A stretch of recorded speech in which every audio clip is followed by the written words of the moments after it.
Hadirin ikhwatu iman jamaah al-muhajirin yang dimuliakan Allah. Alhamdulillah pada kesempatan ini kita bisa bermuajahah dan mudah-mudahan dalam rangka menggapai ridha Allah Subhanahu wa taala. Dan apa yang sudah kita laksanakan tadi dari mulai mungkin sebelumnya ada sholat tahiyatul masjid, mungkin yang pertama ke sini, kemudian sholat qobliyah subuh, diakhiri tadi sholat subuh. Mudah-mudahan itu menjadi amal yang diterima atau amalan makbulan yang bisa kita raih di hari akhir nanti. Hadirin ikhwatu iman yang dimuliakan Allah, sekitar 6 hari ke depan mungkin ya yang saya tahu, 1 Ramadan bertepatan dengan 2 April atau hari Sabtu. Sekalipun nanti hari Jumat misalkan nanti tidak terlihat hilal, bergeser ke hari Ahad. Tapi nampaknya para ahli mengatakan Sabtu tanggal 2 April itu bertepatan dengan 1 Ramadan. Nah, insya Allah saya pada kesempatan kali ini akan menyambung materi yang sebelumnya. Yang saya sampaikan di sini setelah maghrib atau ba'da maghrib pada tanggal 30 Januari kalau tidak salah. Yang dimana pada materi itu saya menyampaikan tentang keutamaan membaca Al-Quran. Jadi Allah sudah menjadi ketetapan bahwa orang yang bertilawah Al-Quran itu Allah berikan pahala.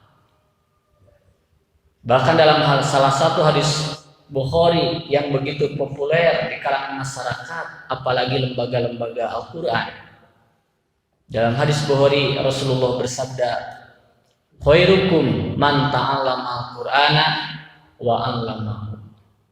Sebaik-baik kalian adalah orang yang mempelajari Al-Quran dan mengajarkannya kembali. Tentu yang namanya belajar Al-Quran itu tidak akan lepas membaca. Kemudian dalam hadis yang lain Rasulullah menyampaikan bahwa alif lam mim itu bukanlah satu huruf. Kebaikannya tidaklah satu, tapi alif 1, lam 1, mim 1 yang semuanya dikalikan 10. Alif jadi 10, lam 10, mim 10. Jadi 30 kebaikan. Itu 3 huruf saja, apalagi kalau kita setiap harinya sampai 2 halaman atau bahkan 1 juz saja, itu luar biasa ya. Nah, menyambung dari topik sebelumnya yaitu membaca Quran, saya kali ini melanjutkan yaitu keutamaan menjaga hafalan Al-Quran atau menjaga Al-Quran, hifdzul Quran.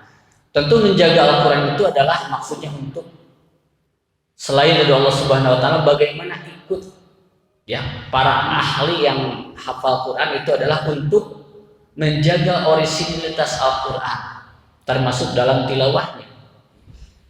Nah, tentu aktivitas menjaga Al-Quran ini ada yang menghafal Al-Quran ya, menambah ziyadah, kemudian mengulang murojaah. Itu tidak lepas dari itu, menjaga dari mulai menambah hafalan, kemudian setelah menambah mempertahankan hafalan.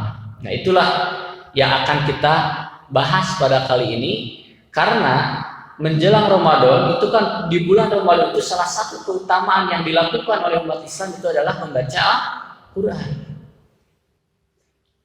Bahkan kemarin Al-Ustadz menyampaikan dalam kitab para ulama, sekalipun ulama-ulama fikih, misalkan katakanlah yang kita kenal, yang paling dekat di kita misalkan Imam Syafi'i, ketika bulan Ramadan dia yang biasa sehari-harinya menyampaikan atau mengkaji kitab-kitab berkaitan dengan fikih, tapi pada bulan Ramadan dia banyak luangkan waktunya untuk murojaah, ziyadah dan murojaah Al-Quran.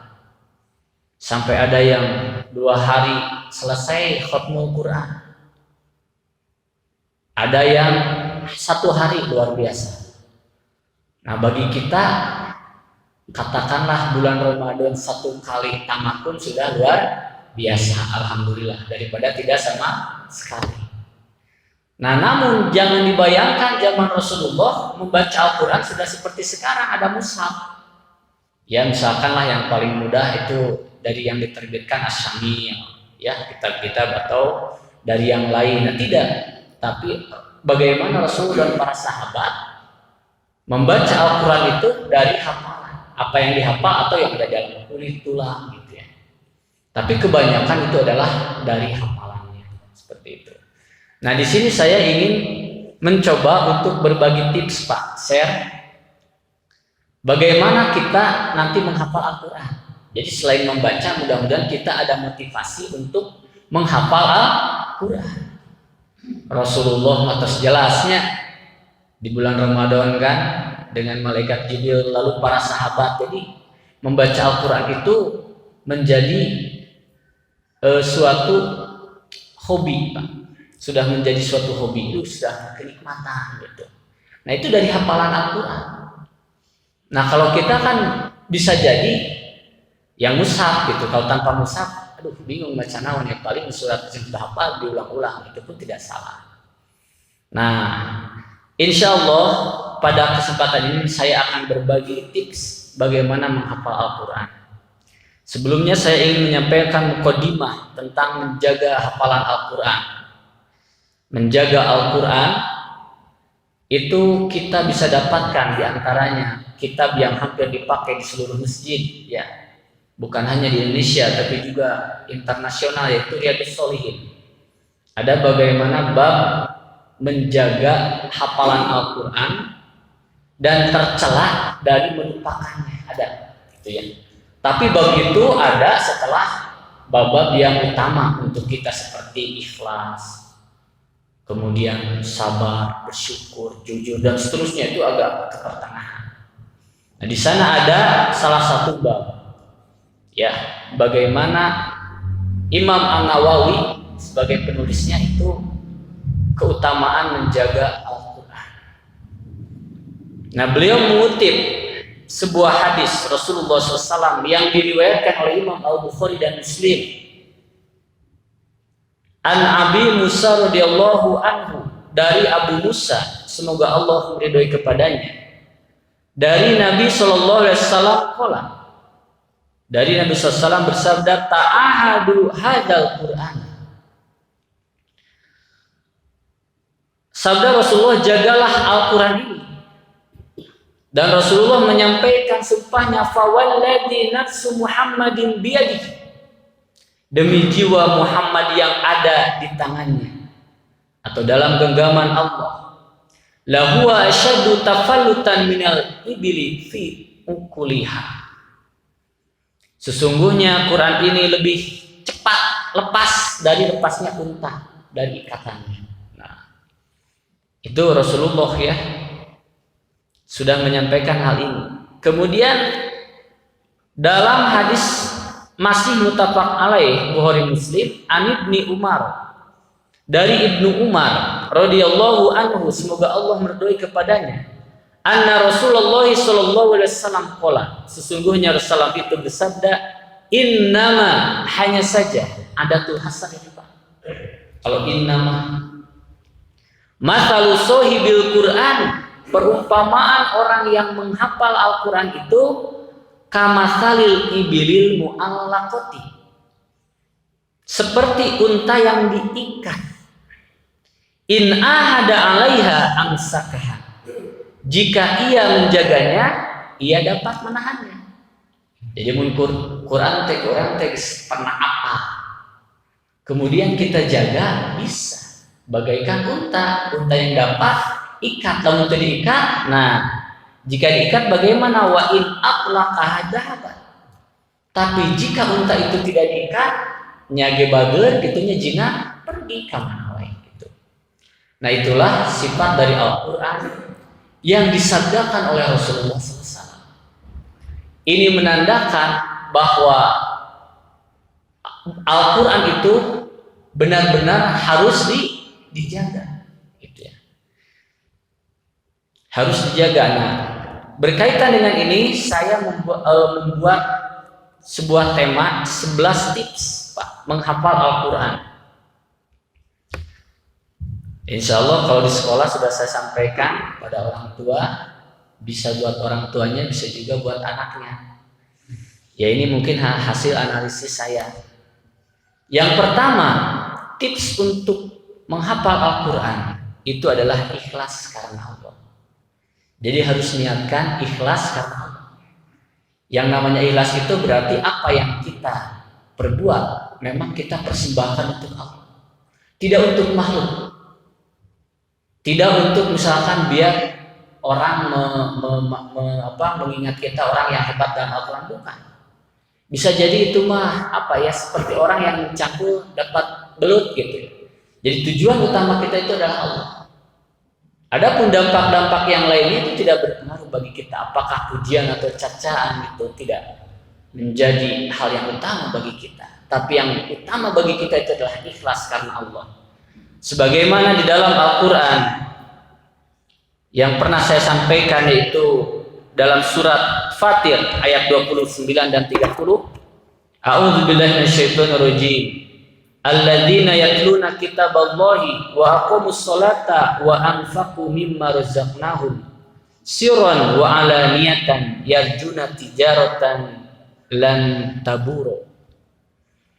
Orang yang membaca kitab Allah dan mendirikan sholat dan menafkahkan sebagian dari rezeki yang kami anugerahkan kepada mereka dengan diam-diam ataupun terang-terangan, mereka itu mengharapkan perniagaan yang tidak terputus. Jadi lan tabur, ya, tidak akan terputus.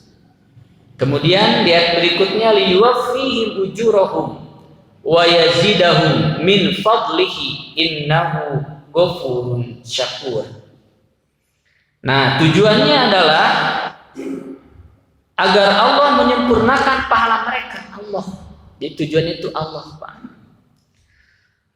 Dan menambah kepada mereka karunia-Nya, karunia Allah. Jadi yang kita harapkan itu adalah pahala Allah dan karunia Allah. Innahu ghafurun syakur, karena Allah itu Maha Pengampun dan Maha Mensyukuri. Kemudian yang kedua, kenapa ikhlas karena Allah? Karena Quran itu bisa menjadi syafaat bagi kita. Hal ini tercantum dalam hadis riwayat Muslim nomor 804. Iqra'ul Qur'ana fa innahu ya'ti yaumal qiyamati syafi'an li ashabihi. Bacalah Al-Quran karena akan datang pada hari kiamat Al-Quran tersebut menjadi syafaat bagi ahlul Quran. Nah, kemudian penghafal Al-Quran merupakan manusia terpilih. Terpilih siapa? Allah. Dalam surat Al-Hijr ayat 9, A'udzubillahi minasyaitonirrajim. Inna nahnu nazzalna dzikra wa inna lahu lahafizun. Sesungguhnya kamilah yang menurunkan Al-Quran, kata Allah, dan sesungguhnya kami benar-benar memeliharanya. Di sini kalimatnya itu inna. Inna itu berarti sesungguhnya kami, ada di sini nahnu. Di antara tafsir yang saya baca, nahnu itu adalah Allah memilih orang-orang yang Allah pilih untuk senantiasa memelihara keaslian Al-Quran. Dari mulai mempelajari Al-Quran seperti contohnya Imam Al-Jazari, contohnya ini. Ini matan atau kitab yang sangat dasar, di mana dalam bentuk bait ada 109 bait, di mana di mukadimahnya dia menyampaikan yang pertama, ini salah satu menjaga keaslian Quran. Perlunya belajar matan Al-Jazari itu adalah yang pertama, dia benar-benar atau orang pembelajar Al-Quran itu makhrajnya tepat, makharijul huruf. Ats-tsaniyah, yang kedua itu sifatul huruf, sifat hurufnya harus benar. Bisa jadi orang ada membaca alhamdu, ada alham. Kalau tidak dengan ilmu, kedua-duanya juga apa yang salah. Komolam kira mana enakeun? Alhamdulillahi rabbil alamin. Nu kedua, alhamdulillahi rabbil alamin. Mana doanya juga enak. kalau dari sisi irama. Tapi kan dari sisi makhraj, yang satu tengah tenggorokan alhamdulillah, hamidayah madu hamdan, masdar artinya pujian. Tapi kalau yang baca alhamdulillah itu kan kekurangan. Alhamdulillahi rabbil alamin. Kekurangan bagi Allah Tuhan semesta alam. Coba. Padahal sama-sama enak, tapi kan makhraj itu untuk menjaga gitu ya. Jadi Allah sudah memilih orang-orang. Jadi antaranya para ulama mungkin ya. Kalau teknisnya mungkin diantaranya mungkin dari sisi tajwid Imam Al-Jazari, makhrajnya, sifatnya, tajwidnya, wakofnya di mana, penulisan tak marbutoh, tak taknis ketika wakof bagaimana, mengacu kepada Mushaf Utsman, gitu ya. Itu menjaga, kemudian juga menghafalkan Al-Quran. Imam Bukhari sudah hafal usia 7 tahun kalau tidak salah, Imam Syafi'i, pokoknya usia-usia kecil. Usia 13 tahun katakanlah sudah pada hafal. Bahkan kalau yang memang fokus di bidang qiraah, usia 14 itu sudah mempelajari berbagai riwayat Hafs, Waras, Asim dan yang lainnya. Nah, itu menjaga Al-Quran. Kemudian dari sisi menghafal tadi ya, menghafal gitu ya. Nah, ini adalah janji Allah, inna nahnu nazzalna 'alaikal Qur'an wa inna lahu lahafidun. Itu dalam surat Al-Hijr. Nah, kita mau tidak menjadi bagian orang terpilih. Nah, ini tekadkan, jadi semuanya karena apa? Karena luar biasa nanti berat menghafalkan itu ya.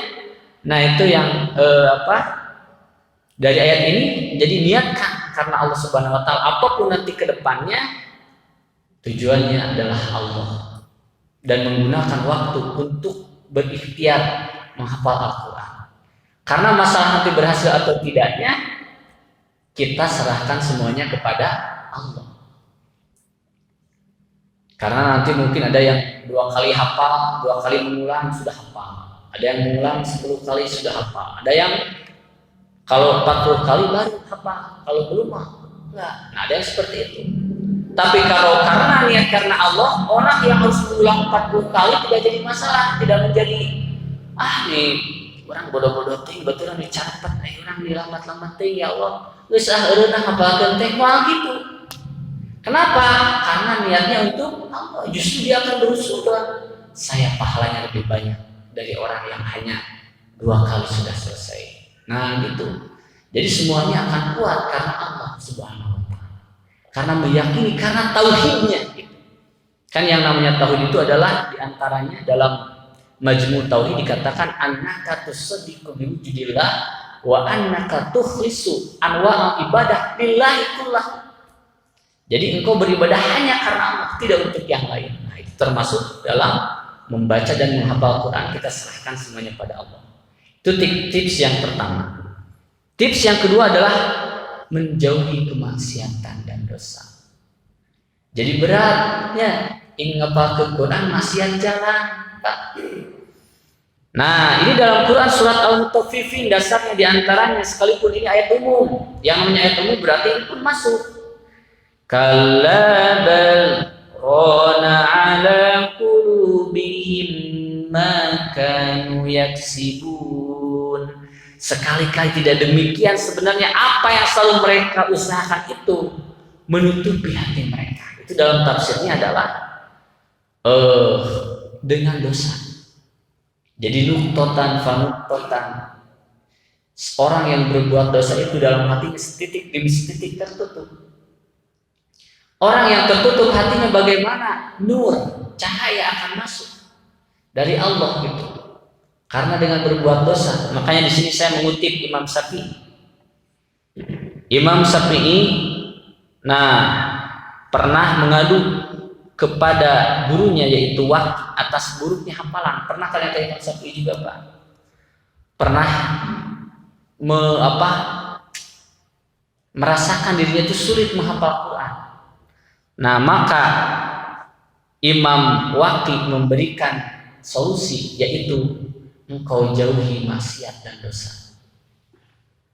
Saya sering dengar dari para asatid kan, ketika Imam Syafi'i lihat betis saja perempuan kan muruluk apalan teh kan. Aduh, ya apakeun itu nya di betis. Komo-komo ayeuna mah tantangan lain betis sungkul ditinggal teh. Bahkan sampai dada jeung bujal kan gitu. Nah, ini berat. Nah, jadi kita bagaimana? Ya itu berikhtiar semaksimal mungkin ya untuk terhindar dari maksiat apapun sebetulnya maksiatnya. Itu yang kedua. Jadi yang pertama apa? Ikhlas. Yang kedua, menjauhi dosa dan maksiat. Tips yang ketiga adalah apa? Meluangkan waktu untuk menghafal Al-Quran. Jadi jangan sampai cita-cita hafal 30 juz, 1 jam saja tidak meluangkan. Sajan oge disenteu Korea. Mana mungkin gitu kan, mustahil. Siga hoyong wae tapi alim tuang, alim jajan gitu. Kertiris hoyong hangat tapi teu diselimut, bingung gitu ya. Nah, dalam menghafal Al-Qur'an harus meluangkan waktu. Dan bukan justru menghafal Al-Qur'an, kalau benar-benar kita ingin jadi menghafal Al-Qur'an bukan waktu luang. Tapi justru yang menjadi utama dalam hidup kita kapan? Gitu. Karena apa? Kalau menghafalkan Quran, para ahli yang sudah hafid mengatakan kalau menghafal artinya menambah hafalan bisa saja saat waktu luang. Tapi kalau murojaah tidak bisa dalam waktu luang, harus meluangkan waktu. Coba aja nanti Bapak kalau tidak percaya ya, misalkan atau mungkin pernah mengalami, oh iya ada kalau ada yang belum pernah, coba apalkeun we subuhna. Maca di Quran tarikeun, belum tentu ataupun tidak hanya dijaharkan. Baca yang malam yang pernah dihafal. Ya, itu belum tentu, itu apalagi yang berhari-hari tidak diulang. Jadi harus benar-benar meluangkan waktu ya untuk menghafal, dalam arti menambah dan mengulang yang sudah dihafal. Itu adalah tips yang ketiga gitu. Imam Syafi'i mengatakan, bila orang-orang mulai terlelap tidur, aku pun menangis dan aku lantunkan di antara bait syair yang indah. Bukankah kerugian itu adalah malam-malam, yaitu yang berlalu tanpa dilalui menuntut ilmu, dan nanti akan dihisab umurku. Nah, di sini maksud melantunkan itu adalah Al-Quran. Itu Imam Syafi'i. Ya. Jadi Imam Syafi'i itu diantaranya kan kita sudah tahu beliau itu hafal Al-Quran. Orang yang hebat lah itu ya. Kemudian salah satu mazhab yang banyak diikuti termasuk di Indonesia. Ternyata perjuangannya luar biasa. Orang lain maker karere gitu banyak. Dia masih bangun, belajar, kemudian menghafal Al-Quran, luar biasa. Nah, jadi Bapak mulai kalau misalkan ini menjadi penghafal Al-Quran, sok mau jam berapa? Misalkan untuk terserah sebetulnya nanti waktunya apakah 1 jam, luangkan ini, dan ini bukan menjadi waktu-waktu sisa, bukan. Ini sudah menjadi saya harus mengisi ini. Seperti itu ya. Jadi bisa misalkan kalau yang ideal 1 jam, katakanlah ini bagi yang sibuk 1 jam untuk menambah, 1 jam untuk mengulang. Atau nanti sebaliknya, tidak selalu seperti itu untuk awal-awal saja. Kemudian setelah tips yang ketiga meluangkan waktu untuk menghafal Al-Quran, kemudian yang keempat adalah memilih tempat yang membuat Bapak nyaman. Ya tentu kalau di sini rekomendasinya adalah di masjid ya, atau rumah itu menghafal Al-Quran, memilih tempat itu. Jadi tempat pun salah satu hal yang diperhatikan gitu. Jadi itu tandanya meluangkan waktu kita serius gitu ya. Bagaimana kalau di motor misalkan, ya silahkan, tapi kan berat sih, dan memang harus dan terbatas gitu ya, terbatas, bisa jadi dalam keadaan macet atau misalkan kebun kan ya, itu tidak akan tepat, apalagi pas tuh waduh gitu namanya saya 14 kan berat membuka heula ya, seperti itu. Jadi waktu yang tepat kita luangkan. Kemudian yang kelima, itu adalah selalu memotivasi diri dan tekad yang benar tadi ke niat yang pertama, gitu ya. Jadi ikhlas ini yang pertama, kemudian yang kedua jauhi maksiat, 3 luangkan waktu, 4 tempat gitu, kita pilih tempat yang nyaman. 5 selalu motivasi karena nanti akan datang yang namanya jenuh, kebosanan, ya, akan datang kebosanan. Nah, Imam Ibnu Rajab Al-Hambali, saya kutip, beliau mengatakan, barang siapa memiliki tekad yang benar, maka setan akan berputus asa. Jika seorang hamba tidak teguh pada pendiriannya, maka setan akan selalu mengganggunya dan menjanjikan angan-angan yang terlalu jauh. Nah, itu Ibnu Rajab. Jadi Pak, kan yang namanya ngapalkan Quran banyak, tidak cukup 1 kali, 2 kali. Jadi setan itu pasti akan membisikkan dan tidak suka. Nah, ngapalkan Quran capek sih. Kita tadi ngapalkan 10 menit apa-apa sebagai ya. Ngapalkan katakanlah Al-Mulk ayat 7 hese, ini eureun capek-capek. Kan pasti setan itu akan membisikkan. Karena Allah itu akan setan itu akan selalu menggoda, karena dalam surat Al-A'raf kan berjanji sampai nanti datang waktunya tiba atau hari kiamat, saya akan menggoda seluruh manusia untuk menjadi sahabat-sahabatku. Aku akan datangi mereka dari arah depan, belakang, kanan, dan kiri. Ya, itu mungkin nanti dengan tafsir ya, depan, belakang, kanan, kiri itu setan. Makanya kita harus kembali tadi, selalu memotivasi diri, bisa dengan ikhlas karena Allah, melihat orang-orang yang sudah hafal Al-Quran. Imam Syafi'i bagaimana menjaga Al-Quran, bagaimana Imam Bukhari dan imam-imam yang lain. Kita senantiasa untuk mencari mereka bagaimana menghafal Al-Quran. Itu yang kelima, yaitu selalu memotivasi diri dan tekad yang benar, gitu ya. Jadi apa? Kita sambil diingat-ingat Pak. 1, ikhlas. 2, jauhi maksiat. Kemudian yang ketiga apa? Yang ketiga, luangkan waktu. Wah, mantap Pak tuh. Itu ngapalkan, ini diajar ngapalkan.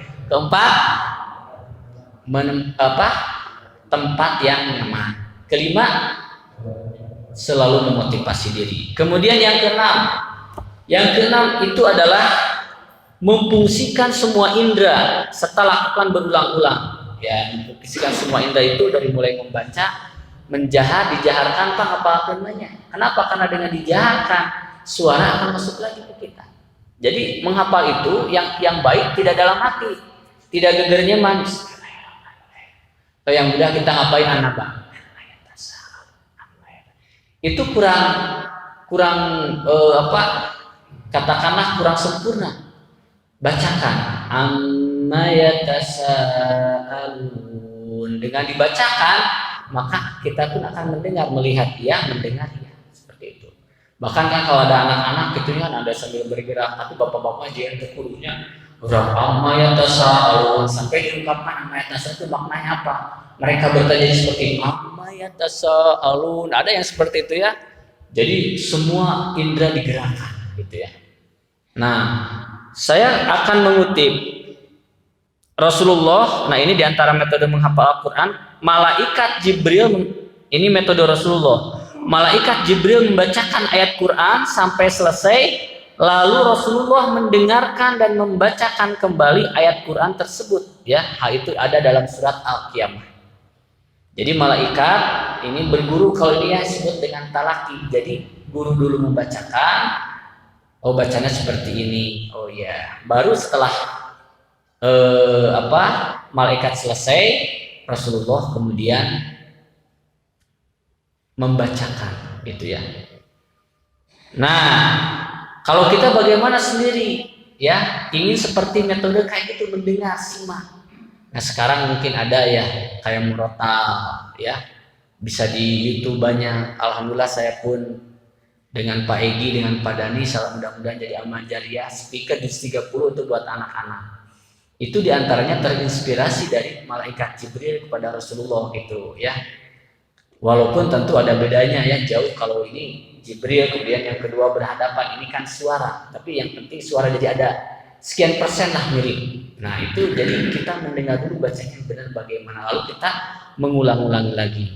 Kemudian Syekh Sa'ad Al-Ghamidi salah satu imam Masjidil Haram mengatakan, guru saya berpesan, ya. Jadi kalau tadi caranya itu bisa dengan mendengar, bisa juga langsung dengan membaca seperti tadi ya.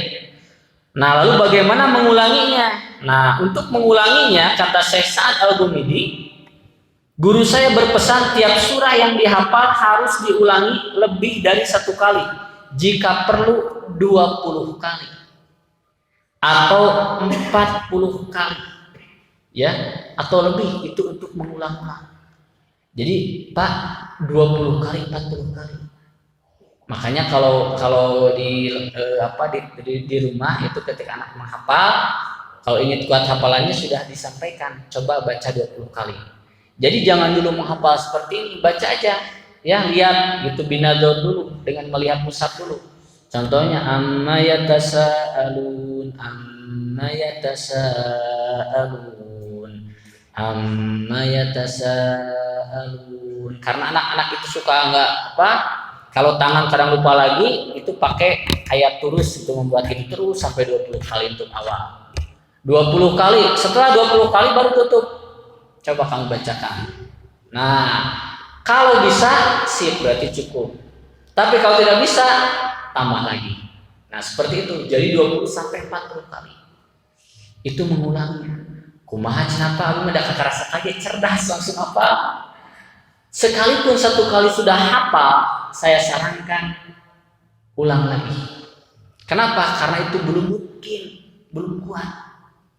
Semakin kita sering membaca, maka akan semakin tertanam lebih dalam gitu. Bahkan 5 kali udah juga, terus sajalah nambah gitu, karena ridho Allah kan nyantai. Jadi tidak terburu-buru ingin menguasai 114 surah, kemana gitu kan. Santai saja. Justru ada orang, ini sebagai pelajaran bagi kita, ada yang terburu-buru ingin hafal 14 surat dalam waktu sekian tahun. Ternyata dia ada nih orang-orang yang berjatuhan, jadi hoream, jadi malas segala macam. Tapi ada orang yang saya ingin menghafalkan Quran tiap hari gitu aja. Masalah selesai 14 surat atau tidak, walau alam ternyata dalam waktu 2 atau 3 tahun justru yang niatnya biasa-biasa saja terus apa. Tapi yang punya semangat luar biasa, tapi semangatnya tadi tidak memotivasi diri lagi, berjatuhan, areureun gitu, nah itu bisa areureun gitu. Mungkin itu niat, tapi yang niatnya tepat, santai, tidak terburu-buru, justru malah hafal. Ini banyak yang kejadian seperti itu. Ya, yang tekad juga tentu banyak gitu ya. Nah, tapi khawatirnya ketika tekadnya tidak kuat karena targetnya terlalu tinggi, misalkan 1 hari 1 halaman, 1 hari 1 lembar, berat, sudah aja sehari sebaris lah, gitu ya. Ternyata sebaris aku mah cinta, nambah silakan, tapi dengan cara tadi berulang-ulang. Tentu yang paling baik itu adalah ada gurunya, tapi kalau tidak pun kita bisa sendiri, antaranya dengan audio atau kita sudah memang bisa baca Quran Pak ya. Jadi tingkatan baca Quran dari guru saya itu, menghafal itu, tetap jangan lepas membaca Qurannya dulu, tilawah baru tahfidz, seperti itu ya. Alhamdulillah kata Pak Egi kan di sini itu ada tiap rutin ya, alhamdulillah, berarti tinggal lanjut ke tahap menghafal gitu ya, menghafal Al-Quran. Kemudian tips yang ke-7, setelah yang pertama ikhlas, kemudian yang kedua menjauhi dosa dan maksiat, kemudian yang ketiga meluangkan waktu, yang keempat tempat yang nyaman, 5 selalu memotivasi diri, kemudian yang keenam tadi mengulang ya, semua indera kita gunakan untuk menghafal Al-Quran, itu yang keenam. Nanti mungkin ini akan saya kirim nanti di share ya Pak, insya Allah. Jadi semua indera serta lakukan berulang-ulang, memfungsikan. Yang keenam itu memfungsikan semua indera dan dilakukan secara berulang-ulang. Kemudian yang ke-7 itu adalah membaca dengan baik dan benar, artinya tidak terburu-buru ya, gunahnya tepat. Kemudian nun mati tanwinnya iya, madnya iya, tentu sekemampuan Bapak gitu.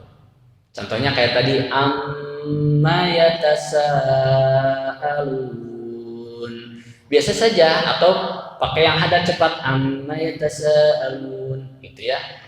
Jadi tidak ama yatasalun itu masih gak bisa katanya. Yang enggak ama yatasalun store ama yatasalun kan seperti itu. Nah, tidak seperti itu, bacalah dengan tartil sesuai dengan tajwid. Itu yang ketujuh, yaitu membaca dengan baik dan benar, ya. Niat, ikhlas. 2, jauhi maksiat. 3, luangkan waktu. 4, tempat yang nyaman. 5, motivasi diri. 6, fungsikan seluruh indera dan berulang-ulang. 7, baca dengan baik dan benar. Kemudian yang ke-8 yaitu hafalan saling berikat serta tidak tergesa-gesa kayak rantai. Kalau kita sudah menghafal ayat 1, lanjut ke ayat 2. Sebelum menghafal ayat 2, baca dulu ayat 1. Ayat 2 sudah hafal, lanjut ke ayat 3. Setelah ayat 3 hafal, jangan langsung ke ayat 4. Ulangi dulu 1, 2, 3. Gitu ya. Ini kalau tips saya ya. Mungkin berbagai metode macam-macam. Ini kalau tips saya. Begitu seterusnya 4, 5 atau sudah satu surat, lanjut ke surat berikutnya. Jangan dulu, ulang dulu. Setelah mengulang baru ke surat berikutnya. Jadi yang ke-8 adalah saling berikatan. Gitu ya. Saling berikatan. Nomor 8. Apa-apa yang pertama ikhlas. 2, jauhi dosa dan maksiat. 3, luangkan waktu. 4, tempat yang nyaman. 5, motivasi diri. 6, ya fungsikan indera dan berulang-ulang. 7, baca baik dan benar. 8 apa? Berikatan. Saling berikatan. 9, memahami makna ayat yang dihafal. Itu tingkat berikutnya ya. Nah, kosakata apaan ayat sekarang banyak terjemah kosakata. Nah, coba itu. Tapi kalau misalkan masih berat yang 9 ini sebetulnya tidak. Tapi tentu kalau Bapak sudah terbiasa ini dituntut. Karena apa yang kita baca, kita wajib memahami. Biar Quran ini menjadi apa? Petunjuk. Tidak sampai hafal 30 juz tapi tidak ngerti apa artinya. Tidak ngerti apa maksudnya mau kemana. Tidak berdampak dalam kehidupan buat apa. Nah, untuk sampai berdampak itu harus tahu makna nanti. Mungkin nanti disesuaikan dengan jam terbang, memahami makna. Ini harus jadi memahami makna ayat yang dihafal. Bahkan ada yang saya malah lebih baik satu ayat dulu sampai hafal artinya apa, maknanya apa. Ada yang seperti itu. Itu keren, berarti sabar. Jadi targetnya memang betul karena Allah gitu ya, ingin tahu udah arti minimal terjemahnya dulu. Nah, itu ada yang ke-9 adalah memahami makna ayat yang dihafal, memahami maknanya. Itu yang ke-9 ya. 1 apa? Suatu ya, 1 ikhlas. 2, jauhi maksiat. 3, luangkan waktu. 4, tempat yang nyaman. 5, tekadkan diri. 6, gunakan seluruh indera dan berulang-ulang. 7, baca yang benar. 8, saling keterikatan. 9, pahami maknanya. Yang ke-10, pakai dalam sholat. Nah, pakai dalam sholat. Ngapalkeun banyak-banyak tadi pakai dalam sholat. Lebarnya. Rasulullah sholat tahajud sampai luar biasa baca Al-Baqarah. Ya, Al-Imran, An-Nisa luar biasanya itu Rasulullah.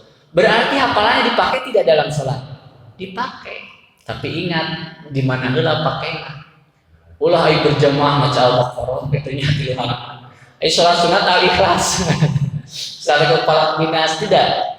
Justru yang bacaan panjang itu khawatir kalau dia berjamaah itu ya panjangnya disesuaikan mungkin lah. Bahasa disesuaikan mungkin ini berlaku ya kira-kira di sini misalkan kuatnya 1 halaman atau 2 halaman gitu ya. Karena berbeda-beda gitu. Kalau di Habibur Rahman kan sudah jelas taraweh 1 malam 1 juz. Ya, sekalipun ini tidak menjadi kewajiban bagi mereka penghafal ke sana.